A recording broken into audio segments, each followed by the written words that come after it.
Hello and welcome into another edition of That's So Dolphins Talk. Got myself, Johnny Bake Show, and the co-pilot, Trigger Trey Proctor. We are Sad bunch of Dolphins fans is what we are. bunch of sad Dolphins fans. A little late. My wife was in the hospital, but all is good now. So I watched this awful game from the hospital room, and I knew from the second that punt was muffed that they were losing that game. Yeah, you know what?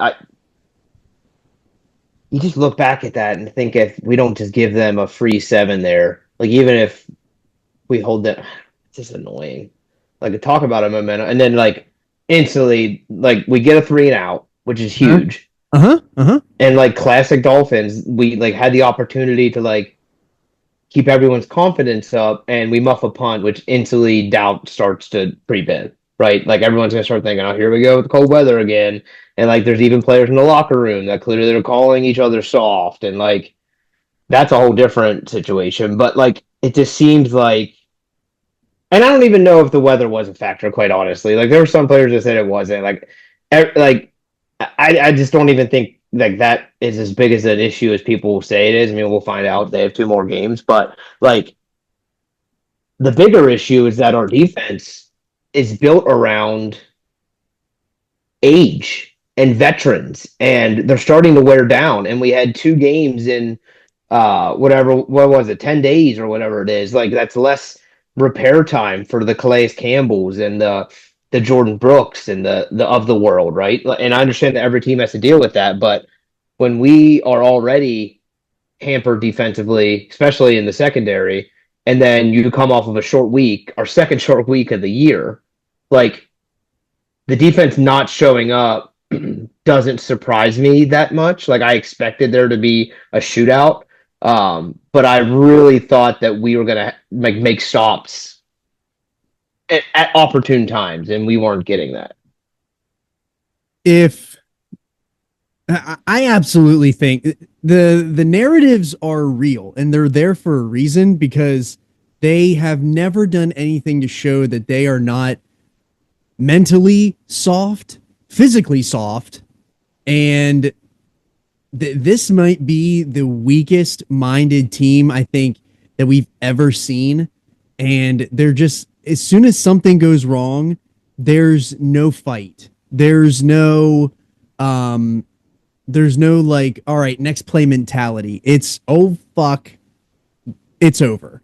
And Yeah, that starts with the coach, and it just bleeds through everybody else. Like he looks so fucking lost sometimes. And I don't know if it's I don't know. I'm the teams under McDaniel, big game situation, like the biggest games that they've ever had as a franchise, they've folded. And he looks lost on the sidelines.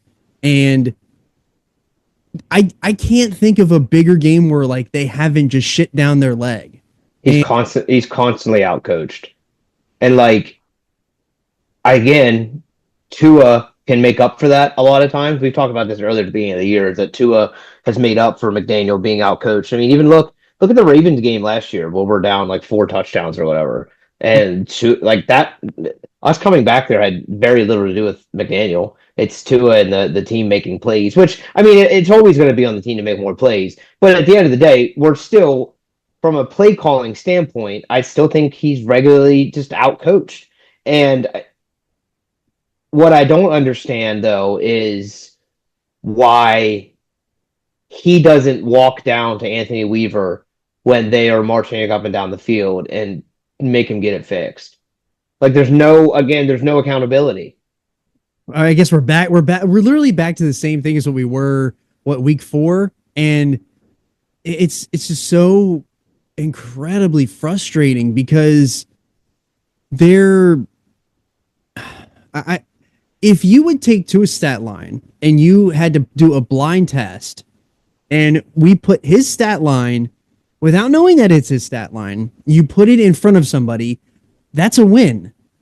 And it's Mhm. constantly you put that stat line in front of Anybody else, like if you would say like here is the stat line, and this is, I don't know, a Matthew Stafford stat line, or a, you would say like this is Matt Stafford, this is Lamar Jackson, this is anybody in the NFL, that's a win. And if you miss 20 tackles, I'm sorry, that's mentally weak. That is weather related. You don't want to tackle. Like, Right. I don't know, that there's no one showed up on offense as usual. Tyreek didn't show up. Waddle barely showed up. I'm incredibly frustrated for the fact that like Waddle one catches every ball with his body. I I know, don't it's so know. annoying. I don't understand why he has to So leap annoying. around. Like he doesn't catch any balls with his hands. If he's coming across the field, he's doing a 5 yard juke backwards. Like Every time. upfield. Go upfield. I don't understand. On that fourth down play, why does he have to run back to the 15-yard line? Go upfield. Get yards. You I don't.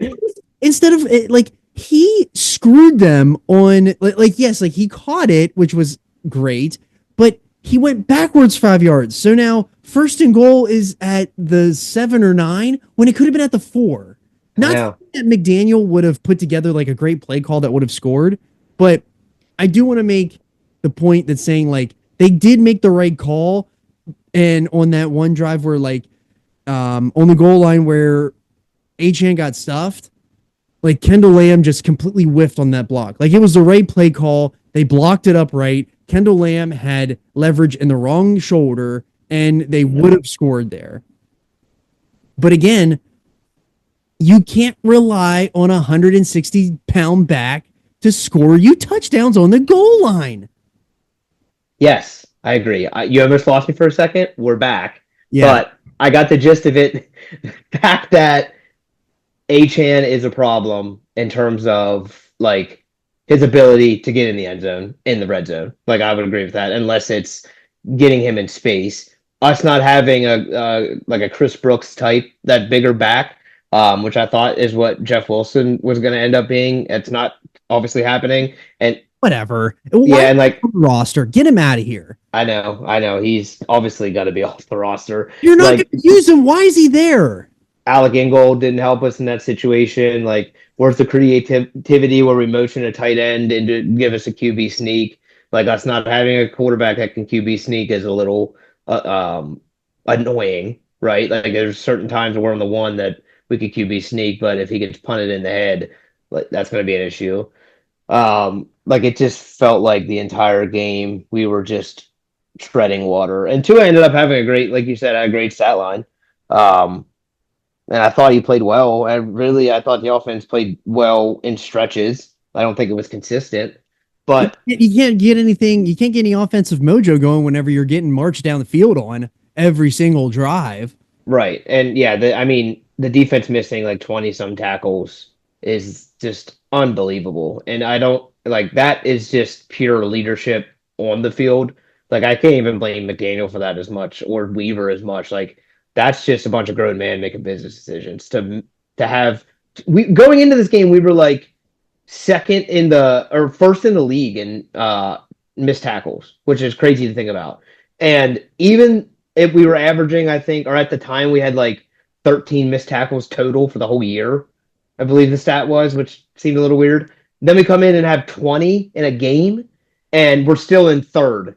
Like that's how much of a lead we had in terms of like missed tackles throughout the year. And the defenses didn't show up, and just Josh Jacobs, like I said in the pregame show, he made Josh Jacob plays like he wasn't flashy, but he was hard to tackle, and we didn't get a pass rush at all. Chop Robinson was non-existent.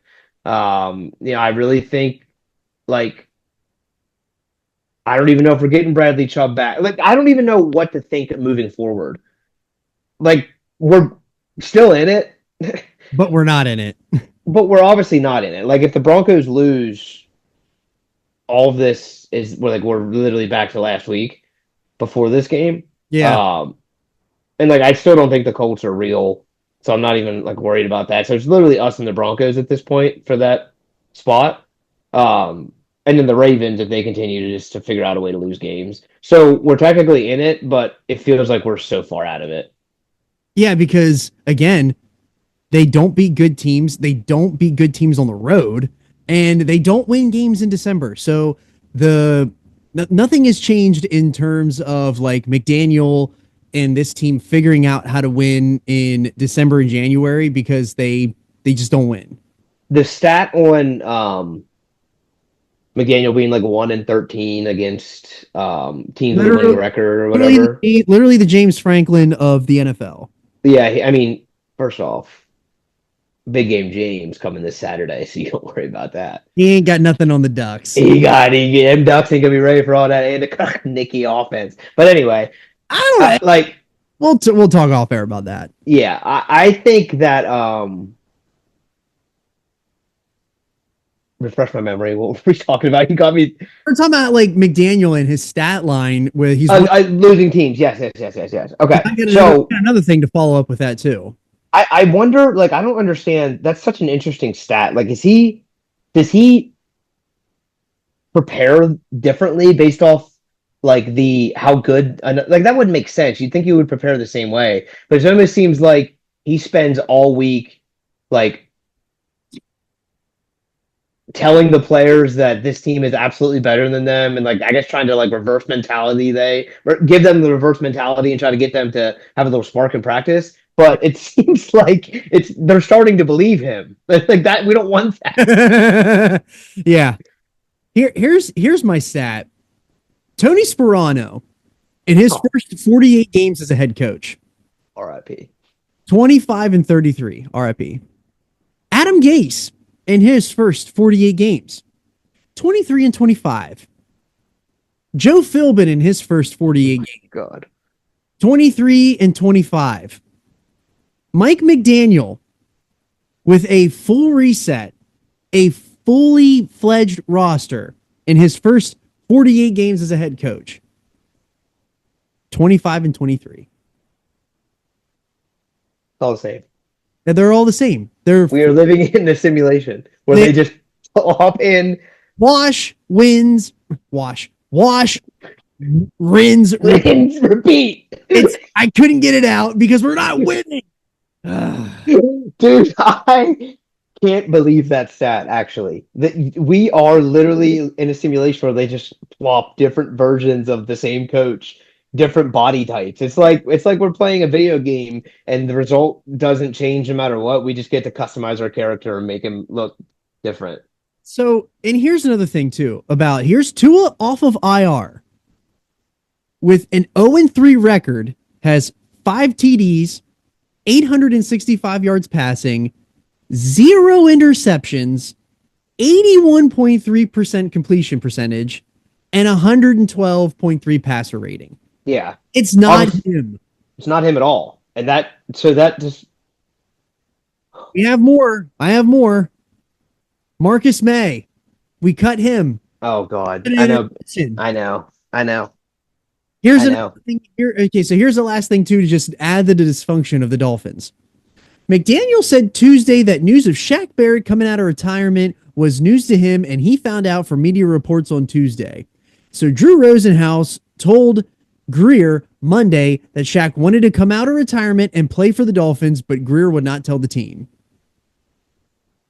Why? That's from Barry Jackson. Is there okay? So Greer's obviously an idiot. I'm on team. He's got to go. Apparently, is there a world? Hopefully, we're getting a Chubb update tomorrow, but he did not. That's from Barry Jackson himself. He did not tell the team. He did not tell coaches. He told nobody. Why is he not telling anybody that Shaq Barrett? Dude, that is an absolute that's awful as a leader. Terrible. How do you not get with the owner and the head coach and the defensive coordinator and talk about if this guy can fit this team or not on Monday, the second you hear it? And it's clearly a reputable source is Drew Rosenhaus. He's got all of her players. Yeah, Drew literally represents all the players on this team. So I don't understand why Chris Greer's he has to go. Can we make Drew Rosenhaus the GM? I'd love it. whatever. I don't care. I don't care if he's a GM or not. He like So what do we do? What do we do moving forward? Because we talked about this a couple weeks ago. I don't know, get a whole new defense, put them in the Oklahoma drill, make sure they want to tackle. Yeah, the tackling's bad, but what do we do from a leadership standpoint with Greer? Because it again, we've got to find. Do we find a GM that is cool with McDaniel and Tua? Yeah, I don't know. I don't know if you hand it over to Reggie McKenzie, and because that leadership's like not changing. Like those are his advisors. So like, do we say Lewis Riddick? Louis Riddick. You know who I do want? He really likes McDaniel and Tua. I want Joe Douglas. So I think Joe I Douglas, oh, okay. I no, I'm not out on that. I hear you on that. because I literally think he's built a really good roster, and I think the owner has like, I think the owner is the reason for the dysfunction at that football team. Like I really do. There's the reason of dysfunction at this football team too. So But Ross doesn't. He's not. I disagree. I think. I guess he could be, but it's the inverse. He doesn't input himself enough, maybe. But like he doesn't make any football decisions, and he's not advising. And he outside of the Tom Brady thing, which I think he was just tired of being the old white guy in the group that never wins Super Bowls. Like outside of that, he's never been like input with the football decisions really that I've known of. So Joe Douglas, who built a really solid roster in New York, I and mean, who look at his draft picks.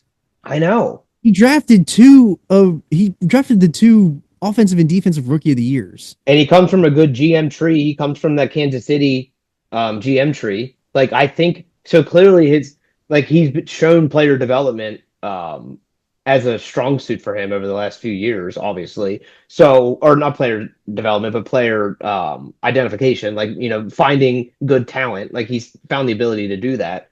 The Jets are just a dysfunctional organization from the leader. I think you put him in a position with the Dolphins where Ross isn't really gonna have a big input and let him just make football decisions. Yeah, I don't see how that's a bad idea. But they're not. They're not firing Greer. I don't. No, they're It's not. not going to matter. Nothing is going to change. I don't. You can say what you want about how bad the Jets are, but like look at the roster and the roster, like literally if they just had a little bit of like good leadership, like they would be fine. They're literally living in the Aaron Rodgers simulation right now, and they are not. If you put Tua and McDaniel on the Jets, they're a playoff team. Oh yeah, oh yeah, significantly better defense. See, I would say way better run game. I think Brees Hall is better than Achan. He's he's Achan's a weapon. Achan's a weapon. But at the same part of Achan is a weapon. Brees Hall is like a 2-down. He's a 4-down back. Yeah, is a 1 to 2 down back. Yeah, we need a big body wide receiver. I wish we would have been in the Devontae Adams discussion. Give to a Devontae Adams and Garrett Wilson. I feel like you got a little bit something more. I'm not saying that they're going to trade Tyreek Hill, and I like Tyreek Hill. Here's where I'm at. They lose one more game. Everybody that is banged up or injured, put them on IR. Get them out. Tyreek, go get your surgery. Chubb, don't even come back. Nope. Don't even waste your time. If Armstead retire, although he's knock on wood, like had a pretty healthy season, of course. Of course he's going to be healthy, and that's the problem. Yeah. Austin Jackson is out. I think that losing Austin Jackson, the run game has went to shit without him. Yeah. And I agree. I don't know why we aren't like having Win like up to speed. Like why didn't we try something different? Like why didn't we? Yeah, I'm anxious to see if because it was. Yeah, I don't know. Short week prep for a team they thought it was a bad idea. So now he has a little bit of a mini bye because they played Thursday. So maybe I guess we'll find out through practice or through the press conference tomorrow. But I don't know, dude. I'm down on that. It's just It's tough. It's tough. They ruined my Thanksgiving. Because I was getting the Elena was sending us messages about how like your Thanksgiving was just ruined, and I was so ruined. Like you weren't. Dude, I didn't even eat much, which I don't know, man. I was so heartbroken. I thought this was the Couldn't year. I I, couldn't I thought, obviously I couldn't eat because I was at the hospital, but luckily like I came home, there was a plate ready there waiting for me. So shout out fam for hooking me up with the plate, and I hazed it. And I was like, all right, gonna get my gear on. I'm gonna walk into I'm gonna walk into this hospital. I'm gonna Allison was asleep. I got like nice and bundled up on the chair, and I was ready to watch that game. And that when they had the 3-0, dude, I felt great. And then dude, I know. I was like, oh my God, defense came to play. why is Braxton Berrios not returning kicks anymore? I forgot he was even on the roster. That's what I'm saying. But like, why is he not back there? Like he was Or put Riv back there. who? River. Why are we not using River? I don't understand the personnel. So we need the Broncos to lose tonight because no one else really helped us, of course. So we need the Broncos to lose tonight, and it's all null and void. Huh? Who do they play? The Browns. Oh, Browns. Dude, big money JMO though. Jabo wins. Jabo loves Monday night. He could come out and thank the sweet baby Jesus for allowing him to play and testify on the night that is Monday. And he will beat Bo Nix for the Dolphins because he's going to be the Dolphins' backup quarterback next year. I would love that. So he's already going to start helping us. What if? What if that was the plan? What if that was planned? Saboteur. Like Jordan Poyer's been doing to us. Yeah. Oh my God. Does Jordan Poyer get an AFC Championship ring from the Bills this year? Probably. I don't know. I don't understand what's going on there. I here's the other thing too. I think we should let Holland walk. Just start over at safety. Yep. I think we should let Holland walk. I think we should trade Ramsey. Keep Fuller. I don't think we trade Ramsey. I think we let Ramsey ride it out. He's been our best player this year. Unless we're going to get multiple draft picks, early picks. I'm not saying it need to be a first, but unless we're getting a second and a third somewhere. I don't know. I think we need a whole new reset on the defense. But the problem is we need linebackers. Number one. We need another linebacker. Yeah, I like Jordan Brooks. I don't think Dotson played like shit. Yeah, I do like Jordan Brooks. Dotson absolutely played like shit. We need so much more. Cam Smith's not it, so we need younger corners. Like we've got to, and I don't know what we're gonna do. We need offensive line. I think D tackle. We probably need a D tackle. We need some healthy edge rushers for once. We need so much. Yeah, they're not even close, brother. Living in the purgatory. We're back. Feels at home. That being said, though, Browns win tonight. We have very easy remaining schedule, especially with McCaffrey. I'm sorry to hear getting hurt. We got suspended players for the Texans next week. It's all kind of set. We're like, all right, lose that game against the last week of the season. We are because we're working big baby face, dude. We got the concussion story. Now Trevor Lawrence is taking that. So we passed that torch to Trevor Lawrence. He's going to be the new face of concussions. Take that. And now we're the baby face, and we're going to start building it up now. Right now they're setting up some jobbers for us to start taking at until we get to the main event. Yeah, we really need a hope spot right now. We need it. We got to start with the test of strength on. Buddy, the crowd's doing the clap, trying to get us up, and we're trying to get the crowd out where we're still down. We have no comeback. We did not hit the comeback moves yet. Like there's no hot tag. We're still in the corner getting a mud hole stomped in us. But we're gonna start. Our tag partner's gonna be on the ropes. You know what I mean? And he's gonna be hitting, and everyone's gonna be clapping. And then Broncos, first domino is gonna fall. Jabo is gonna be our first domino. Okay. Next week, big win. Broncos gonna lose to the Chargers. Broncos gonna lose to the Chiefs. We win out. Seventh playoff spot. Let's put it out there. 49ers team. Put everyone on notice. We're back. Let's put everyone on notice. We're back. Dude, listen to me. 49ers team was our hardest game left, and they're down and out. By the time we play the Jets, Rodgers probably might be retired. and someone else will absolutely be hurt. We could also have people hurt, but I'm saying right now, if you look at the future, it's a lot better than our past, right? Are we sure? I Feels think so. I think this team is still not giving up. It might also sound like McDaniel locks the locker room. So maybe we get a little mutiny. And by mutiny, that means they win. big mutiny win. Big mutiny wins.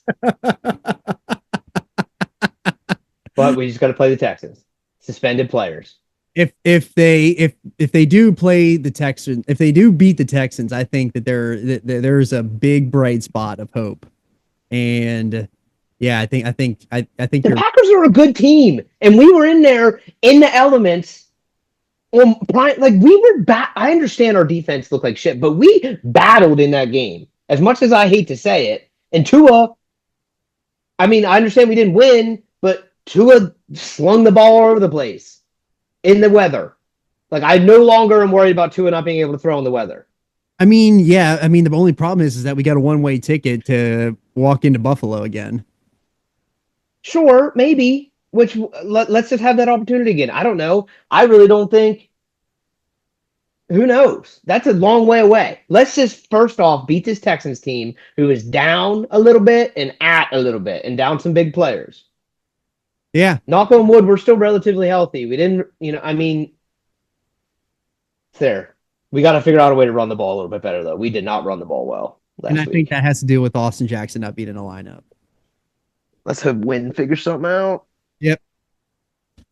All right. Well, big game this coming week. Sorry we got out here a little late, but everything I is. mean, not really. It's Monday. It's not Monday's really. a normal day. I mean, but they play Thursday, so um, It was Thanksgiving. kind of didn't really feel like it. Oh my God, it's so sad. Fucking ruined. Whatever. Fins up. Fins up.